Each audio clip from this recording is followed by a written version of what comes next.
Maluku Utara itu adalah provinsi yang berbatasan dengan Papua, dengan Sumatera, berbatasan dengan Papua, berbatasan dengan Sulawesi Utara, berbatasan dengan Sulawesi Tengah, dan itu adalah ancaman nasional. Satu waktu lagi kita lihat di debat itu berapi-api calon bupatinya tuh. Saya akan naikkan makroekonomi, saya akan naikkan mikroekonomi supaya inflasi naik. Buset.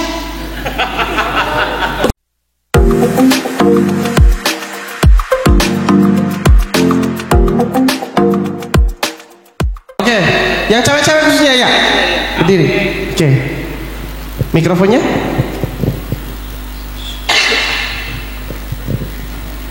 Baik, sebelumnya perkenalkan nama saya Dinda Febrianti, perwakilan dari GMNI dari Unipma. Izin bertanya Bapak terkait tentang literasi digital. Apa namanya? Unipma. Universitas PGRI Madiun. Oh, PGRI. Panggilannya siapa? Dinda. Dinda, oke Dinda, silakan Dinda. Izin bertanya, apakah tingkat literasi digital di kalangan Gen Z saat ini sudah cukup untuk menghadapi tantangan disinformasi yang dapat mengancam demokrasi, dan apa sajakah langkah-langkah yang harus atau perlu diperbaiki? Terima kasih. Oke, terima kasih Dinda. Langsung dijawab atau lagi? Lagi? Oke. Ya, yang Mas ya. Oke, perkenalkan nama saya Rendra, saya dari Unipma juga. Di sini kita tadi sudah membahas terkait Jawa Timur, resik-resik Jawa Timur dan lain sebagainya. Di sini saya lebih akan memfokuskan kepada daerah kita tercinta ini, Kota Madiun. Mas Rendra ya? Iya. Oh ya, kemarin kayaknya sempat menginisiasi pertemuan 3 paslon kota wali kota ya. Ini kemarin bikin acara Bung Rogi. Jadi teman-teman di Unipma ini bikin acara, akhirnya bisa mempertemukan 3 calon wali kota dan wakil wali kota di kampus untuk bisa discuss gitu. Walaupun memang tidak berdebat ya kemarin ya. Oke, silakan Mas Rida. Disclaimer, kemarin itu bukan hanya teman-teman Unipma tapi dibantu teman-teman dari kampus yang ada di. Oh iya, Forum Mahasiswa Madiun. Tepuk tangan. Silakan Mas Rida. Oke, di sini kita ada teman-teman mahasiswa Madiun sudah mulai melek lah terhadap demokrasi, sudah mulai paham, sudah mulai terlibat di dalam pilkada. Tetapi begini, yang kami takutkan itu kami sempat mendapatkan adanya intimidasi seperti itu. Nah, kenapa? Dan juga di akhir-akhir ini kita sama-sama tahu lah teman-teman, bahwasanya di Madura itu efek dari demokrasi sendiri, bahkan sampai ada yang namanya pembunuhan. Nah, apakah kemungkinan juga di Kota Madiun akan ada seperti itu? Nah, itu yang harus kita pikirkan. Nah, wah, ngeri. Tanggungnya boyok sih Mas. Nah, ya gini, sedikit melanjutkan, ada kemungkinan juga nih ketika kita cerita atau mau kita sambat lah keluh kesah kita kepada pimpinan-pimpinan daerah sekarang yang menjabat, tapi di sisi lain ada potensi juga mereka ini juga terlibat di belakangnya. Ya, kita ini harus cerita ke siapa? Kita harus bagaimana? Mungkin ada saran dari panelis yang di depan. Oke, terima kasih. Anda curiga sekali ya? Langsung, Bang Rogi. Kamu tahu nggak intimidatornya? Ayo, sebut nama. Artinya dia adalah AI, artificial intimidator. Ya sebenarnya kita sama-sama tahu lah tanpa disebutkan. Saya tahu itu tuh. Jadi kita tahu apa yang terjadi. Kan begitu kita tahu, kita paham polanya. Jadi dari awal pola untuk memenangkan seseorang yang sedang diasuh untuk ke 2009, nah itu mesti kita halangi. Kita yang penting kita tahu bahwa polanya begitu. Sekarang misalnya intimidasi itu fisik atau psikis, oke. terjadi. Tapi intimidasi yang paling real adalah serangan fajar. Itu real itu. 3 hari lagi. Yes. Dan saya tahu poster-poster di desa-desa dipasang tuh di pintu-pintu desa. Kami menerima serangan fajar. Anda tahu pola itu sekarang.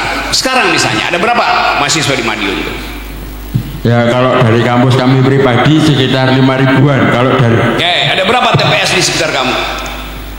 Kalau di daerah saya sendiri ada 6. Ada berapa di 6 TPS itu yang potensi jadi oligarki? Gampang aja, 10 orang. Sekarang jebak dia. Pagi-pagi semua TPS datangi rumahnya. Begitu dia keluar, dia bawa uang atau ada yang bawa uang, beku aja sih. Itu namanya menghalangi secara fisik. Kalau sekarang kita menghalangi secara konseptual, gitu, terangin kondisinya, halangi aja. Foto, you money politics, kan gampang. Supaya ada pelajaran konkret. Itu efek detailnya di situ tuh. Viralkan langsung nih, gue dapat semua nih. Siapa? Mahasiswa. Nggak ada yang beri nangkep mahasiswa hari ini. Nggak ada, pakai jaket aja bilang. Jadi itu yang kita inginkan. Karena Bawaslu tuh nggak mungkin lakukan itu. Bawaslu cuma ngincer-ngincer, oh itu si Angga itu bicara dengan sensasi ke arah yang seseorang ini, maka dilaporin. Padahal yang konkret itu yang mesti dijaga oleh Bawaslu. Bawaslu mesti tiba di dalam peta yang dia tahu. Di sini ada toko yang bakal bagi uang, kan udah di brief dari minggu lalu. Kepung rumahnya supaya dia nggak bisa keluar. Jadi realnya politik itu mesti ada yang konkret real begitu tuh. Tapi saya tahu bahwa semua hal yang diketahui oleh mahasiswa itu kita dalilkan sebagai tindakan etis, bukan tindakan politik. Kita mau menghalangi yang politik busuk ini dengan standar etik itu. Terangin pada Bapak, udahlah balik rumah aja lah, saya tahu Bapak mau bawa uang. Atau yang baru masuk, Bapak stop lah, ini keluarga ini miskin, jangan Anda tipu lagi dengan uang amplop. Itu hal yang mesti kita lakukan. Dalam 3 kali 24 jam saya tagih hasilnya nanti.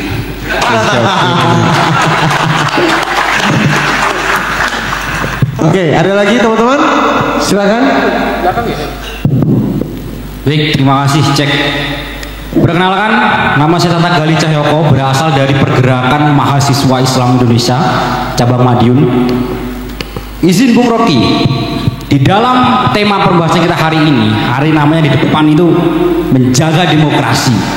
Tadi disampaikan rekan saya bahwa di kota Madiun ini sering terjadi adanya entah itu intimidasi, entah ancaman, entah itu money politik dan lain sebagainya.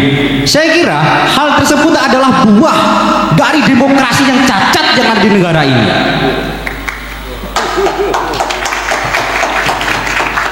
Di negara kita sering orang-orang itu yang ada di atas itu mengatakan bahwa demokrasi adalah untuk, dari dan oleh rakyat.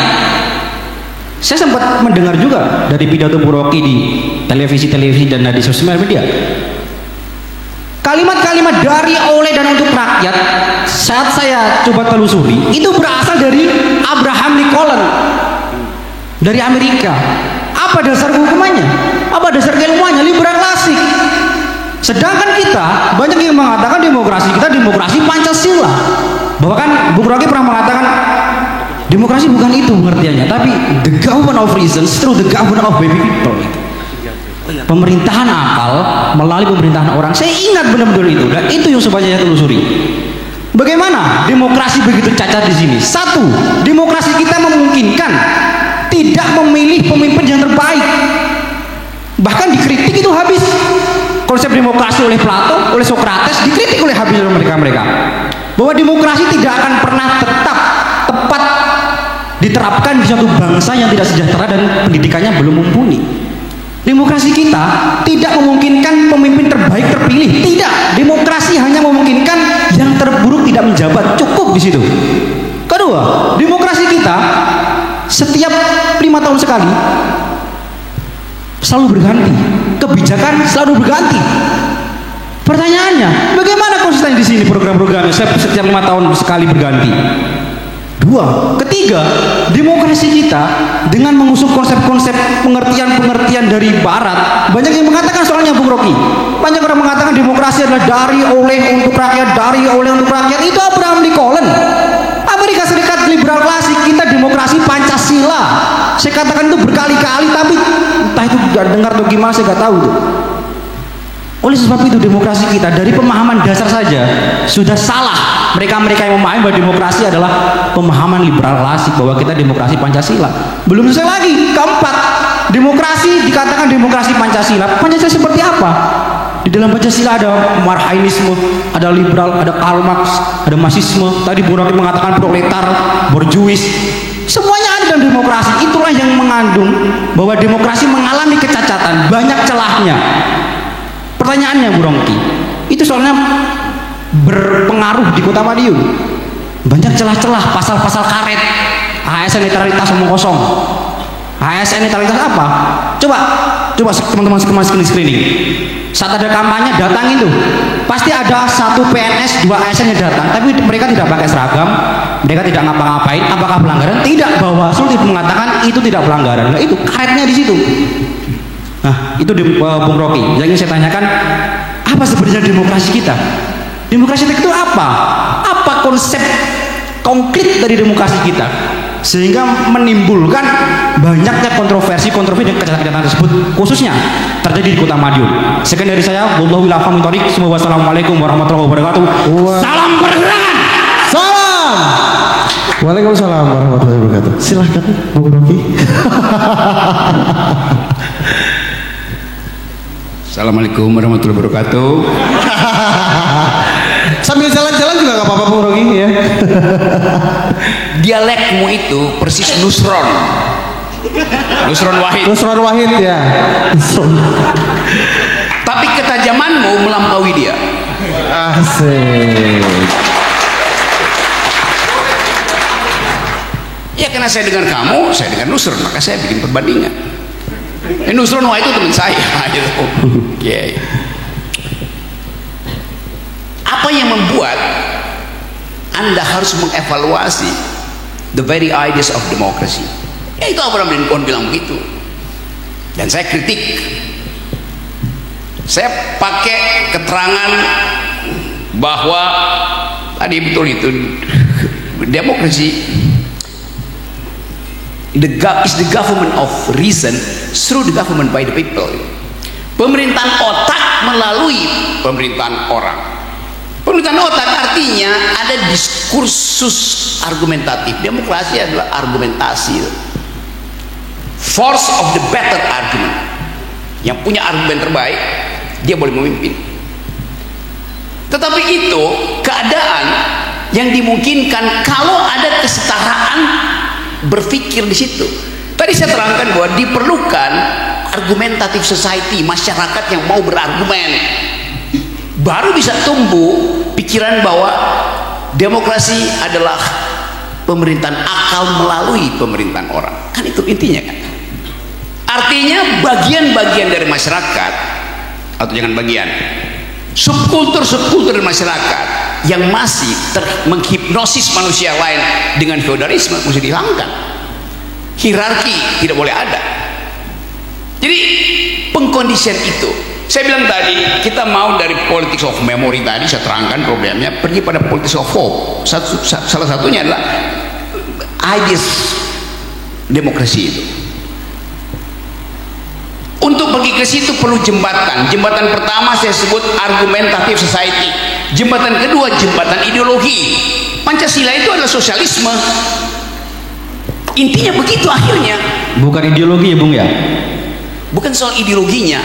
Konsep etik dari Pancasila adalah keadilan sosial dan kemanusiaan yang adil dan beradab. Dasarnya itu. Di atas dasar itu diperlukan persatuan. Tapi seringkali pemerintah negara di zaman Soeharto sampai Jokowi dia balik. Demi persatuan tidak boleh ada perbedaan. Loh, historicity kita itu lain. Karena ada perbedaan diperlukan persatuan. Jangan dibalik ontologinya. Kan itu dasarnya itu. Jadi kalau kita terangkan lagi, satu waktu namanya guru besar demokrasi itu O'Donnell, siapa namanya O'Donnell depannya? Ya? Guillermo O'Donnell dalam satu pidato penerimaan award tentang demokrasi, dia mengucapkan demokrasi dengan mengutip kembali dan menerangkan dalam versi modern frasa yang dibuat oleh Alexis Tocqueville. demokrasi in America. Apa itu demokrasi? Bagi Tocqueville yang kemudian diuraikan secara lebih sistematis oleh Donnell di Amerika, itu bukan pemerintahan dari, oleh, dan untuk rakyat. Demokrasi itu akhirnya adalah, dia pakai istilah the habits of the heart. Habits of the heart. Jadi habits of the heart artinya kita menghargai kesetaraan argumen, kedudukan etis kita sama. Kalau saya tafsirkan, kelihatannya O'Donnell ini dan Tocqueville atau Junto Tocqueville kembali pada prinsip awal Yunani bahwa pemimpin itu sekedar sebagai primus inter pares, yang diutamakan di antara yang sama. Karena itu demokrasi di Athena nggak ada pemilihan umum, yang ada diundi. Kita undi-undi aja. Kenapa prinsipnya begitu? Karena ada tadi kesepakatan etis, habits of the heart. Siapapun yang terundi dia akan mewakili kita itu. Kalau Anda terundi, saya nggak ragu Anda akan mewakili saya. Dia terundi, oke. Karena tadi ada kesetaraan etis di situ. Kalau di sini bahkan untuk bertanding aja dia takut karena tidak ada kesetaraan etis. Maka etikanya dia itu dia bail out dengan amplop, kesetaraan amplop. Itu yang terjadi kan. Jadi secara kasar kita mesti baca begitu. Demokrasi itu ada moral call kita. Kalau demokrasi jalan in optima forma, dalam bentuknya yang paling sempurna, nggak ada hukum, orang bisa selesaikan dengan percakapan kok, dengan kemampuan argumentasi. Tidak perlu ada hukum pidana. Itu intinya di situ. Nah, sekarang ada sofistikasi. Kita tumbuh sebagai negeri, sebagai negara yang berupaya menghasilkan prinsip-prinsip keadilan, karena setiap presiden visi dan misinya cuma satu, tambah satu, dua. Tugas dari presiden adalah mencerdaskan kehidupan bangsa. Itu perintah konstitusi, imperatif sifatnya. Mau siapapun presidennya, tadi aja misinya sama, memelihara fakir miskin. Jadi buat apa ada macam-macam visi misi? Ada karena keinginan untuk membedakan, tetapi dia nggak bisa membedakan karena semua pertanyaan di panggung debat itu akan ditanya itu, APBD Anda sekian triliun, apa yang Anda lakukan di bidang pendidikan? Apa yang lakukan nih? Pada pemerintah daerah itu tinggal tunggu uang dari pusat, mandatori, tinggal bikin laporan. Jadi nggak ada kreativitas bahkan di panggung debat. Kami akan bekerja sama dengan pemerintah. Memang bekerja sama karena kalian aparat pemerintah pusat. Jadi redundant itu masalahnya tuh. Saling bertanya juga begitu. Saya lihat debat-debat itu tuh, buset dah. Tidak datang dari kewarasan argumentasi soalnya. Ini sekali lagi yang diterangkan tadi bagus betul, untuk menggugah kita menemukan bahwa demokrasi itu peralatan untuk menghasilkan kesetaraan, peralatan untuk memungkinkan ada argumentasi tanpa artificial intelligence, artificial intimidation. Kan itu dasarnya. Jadi saya senang bahwa Anda ada di sini, dan bagian yang Anda sembunyikan kemarahan, bagian yang Anda sembunyikan pengetahuan, akhirnya uploaded, akhirnya popping up, terangkat ke atas. Itu penanda pertama bahwa kita akan memenangkan republik yang berpikir dari Madiun. Oke, tepuk tangan. Baik. Cukup. Ada umpan terakhir. Oke. Tadi disampaikan bahwa demokrasi harusnya adalah kesetaraan dalam berargumentasi. Tetapi argumentasi itulah yang sekarang dihindari oleh para mereka-mereka, Bung Rocky. Kenapa? Saat mereka menghindari, dia mengerahkan kekuatan A, B, dan C, KPU dan Bawaslu tidak bisa menindaknya. Contoh pasal karet tadi yang saya katakan tentang netralitas ASN. Mantan ketua DKPP pernah mengatakan, demokrasi kita perlu melakukan update. Pemangku kekuasaan dan wewenang tertinggi di negara harus bertambah. Tidak hanya 3, tapi harus 4. Legislatif, eksekutif, dan yudikatif, ditambah KPU, Bawaslu, dan media. Kenapa? Sekarang kita lihat KPU, Bawaslu, dan teman-teman media berada di pihak mana? Legislatif kah? di eksekutif kah, yudikatif kah? Tidak semuanya. Sehingga mereka saat ingin melangkah, menindak tegas, mereka belum memiliki kewenangan. Ketua DKP pernah mengatakan KPU dan media perlu duduk di kekuasaan keempat di konsep demokrasi negara kita. Gimana tanggapan Bu Rocky terkait itu? Ini pertanyaan saya terakhir sekaligus menutup. Wassalamualaikum warahmatullahi wabarakatuh. Waalaikumsalam warahmatullahi wabarakatuh. Bagus kamu bertanya terakhir. Kalau kamu tambah lagi, saya akan cabut status kamu tuh. Tadi saya bilang kamu lebih tajam dari Nusron, makin lama makin tumpul juga kamu. Karena you mengulang sesuatu yang sebetulnya diputuskan dalam abstraksi, nggak perlu dibawa ke bawah lagi. Itu, tapi iya itu memang ada niat untuk ya, jadi akibatnya retorik kamu itu lebih tinggi nilainya daripada logik gitu.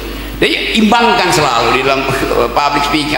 Kalau dia udah nyampe pada kenikmatan abstraksi, diam aja, udah selesai itu. Begitu Anda ingin ngomong lagi, ya kelihatan pretelan-pretelannya itu justru jadi longgar gitu, kayak tapi kayak ini saya serius ajarkan teknik itu. Tapi kita lihat, saya kasih contoh aja supaya kita tahu sebetulnya di mana letak gagalnya argumentatif society tadi. Kemarin di Kompas saya diundang untuk evaluasi perdebatan kandidat di sini. Ada satu kandidat, dia bilang begini, dikasih kesempatan moderator, silakan Bapak ajukan pertanyaan. Pertanyaan saya, ini kasusnya Maluku Utara. Maluku Utara itu adalah provinsi yang berbatasan dengan Papua, dengan Sumatera, berbatasan dengan Papua, berbatasan dengan Sulawesi Utara, berbatasan dengan Sulawesi Tengah, dan itu ada ancaman nasional. Bayangin cara dia berpikir. Bagaimana menurut Bapak menyelesaikan potensi ancaman nasional ini? Coba bayangin pertanyaan dungu itu. Jadi bagi dia ancaman nasional adalah saling menyerang antar provinsi. Coba bayangin logiknya. Dijawab pula. Kan mestinya ngapain jawab pertanyaan itu? Ancaman nasional datang dari luar, itu maksudnya. Jadi dia anggap bahwa nanti Papua akan menyerbu Maluku Utara. Jadi dia bagian dari Papua. Jadi filter itu nggak ada sebetulnya. Itu yang menerangkan kepada kita bahwa kita harus kembalikan demokrasi sebagai tempat berkelahi argumen. Satu waktu lagi kita lihat di debat itu berapi-api calon bupatinya tuh. Saya akan naikkan makroekonomi, saya akan naikkan mikroekonomi supaya inflasi naik. Buset. Bagaimana coba tuh? 3 konsep yang dia nggak tahu dia gabung hanya untuk pamerkan bahwa dia bisa ucapin kalimat-kalimat itu. Jadi sebetulnya kita mau ada pedagogi di dalam politik. Itu yang saya maksud. Saya udah muter, mungkin udah 1000 universitas saya muter-muter dan mendapat kesan yang sama. Karena itu penting semacam kurikulum dasar, logik, fisika. Belajar aja fisika, karena fisika itu ilmu yang berkembang, enak tuh belajar fisika tuh. Paradigmanya tumbuh, filosofi. Jadi semua hal yang kita sebut sebagai pengetahuan dasar itu nggak ada dalam kurikulum kita. Tiba-tiba ada kurikulum deep learning. Apa inti isinya? Itu begitu namanya kurikulumnya. Deep learning. Padahal yang bikin itu shallow. Jadi sebetulnya dari awal saya lebih percaya pada generasi yang sekarang. Kalau kita hidupkan yang kita sebut tadi negativity, menegasi aja gitu. Nah itu keadaan kita hari ini. Saya tahu bahwa ada teman-teman yang mahasiswa, ada dosen mungkin di sini, ada OKP itu. Nah mulailah dari sekarang untuk menyatakan semacam petisi dari Madiun bahwa kita ingin menghalangi kebodohan diedarkan oleh pilkada. Kita ingin supaya ada kesempatan bagi kita untuk bertanding secara teoritis, secara argumentatif menuju 2009. Nah kalau Anda punya keyakinan itu, Anda pasti akan merasa terhina kalau nggak menghalangi mereka-mereka yang masih berkumpul di belakang kekuasaan. Itu hanya itu kan. Jadi bagus ada aktivisme, bagus dituntun oleh paradigma teoritis, bagus. Tetapi yang lebih penting adalah ucapkan itu secara momentual, dalam momen yang tepat. Ucapan yang diucapkan dalam momen yang tetap, dia akan jadi monumen. Jadi jadikan momentum ini jadi monumen untuk menghasilkan Indonesia yang berpikir. Teman-teman, sepertinya waktu kita sudah hampir habis ya. Terakhir. Ya. Apa? Mau menambahkan Bung Rocky? Silakan. Oh ya, ya sekalian aja berarti closing statement. Oh, berarti sudah sekalian closing statement. Oke, berarti closing statement terakhir Bung Rocky Gerung. Silakan.